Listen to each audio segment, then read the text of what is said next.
Hello friends, welcome to my channel. আমি আবার চলে এসেছি একটা নতুন রেসিপি নিয়ে। আজকে আমি তৈরি করব মোমোসের জন্য আমি প্রথমে চাটনি তৈরি করে নেব। গ্যাসে বসিয়ে দিয়েছি টমেটো, শুকনো লঙ্কা আর রসুন দিয়ে একটা ঢাকনা দিয়ে ঢেকে দেব। 5 মিনিটের জন্য সিদ্ধ করে নেব।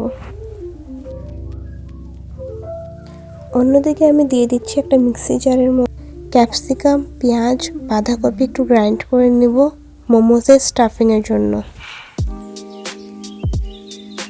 মোমোসের চাটনির জন্য টমেটোগুলো সিদ্ধ হয়ে গিয়েছে। এখন আমি টমেটোর উপরের অংশটা ফেলে দিয়ে একটা মিক্সি জারের মধ্যে পেস্ট করে নেব। চাটনির জন্য টমেটো পিউরি রেডি হয়ে গিয়েছে।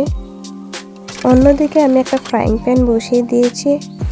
তেল গরম হয়ে গেলে আমি রসুন কুচি, আদা কুচি দিয়ে একটু হালকা সবজিগুলোকে ভেজে নেব।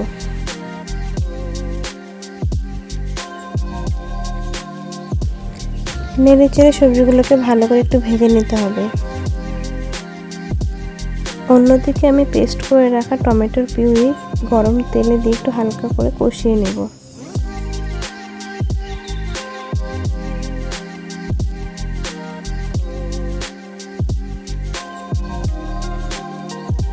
এখন আমি দিয়ে দিচ্ছি টমেটো পিউরির মধ্যে একটু হলুদ গুঁড়ো, নুন ও সামান্য একটু লেবুর রস। ভালো করে নেড়েচেড়ে কষিয়ে নিতে হবে। আমাদের মোমোসের জন্য চাটনি রেডি হয়ে গিয়েছে। অন্যদিকে আমি এখন মোমোসের জন্য ময়দা মেখে নেব। ময়দার মধ্যে একটু তেল ও নুন দিয়ে ভালো করে ময়াম দিয়ে ময়দাটাকে মেখে নিতে হবে।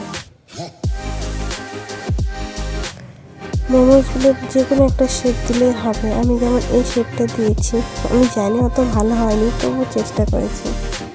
তো ফ্রেন্ডস, দেখো আমার মোমোসগুলো রেডি হয়ে গেছে, স্টাফিং করা হয়ে গিয়েছে। এখন আমি একটা স্টিমার বসিয়ে দিয়েছি।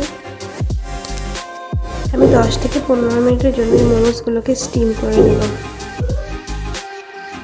তো ফ্রেন্ডস দেখো, 10 মিনিট পর আমাদের মোমোসগুলো একদম রেডি হয়ে গিয়েছে।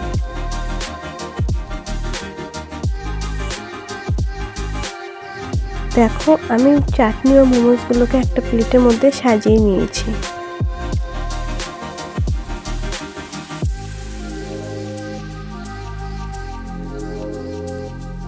দেখতে যেমন হয়েছে, খেতেও তেমনই খুবই সুস্বাদু হয়েছে।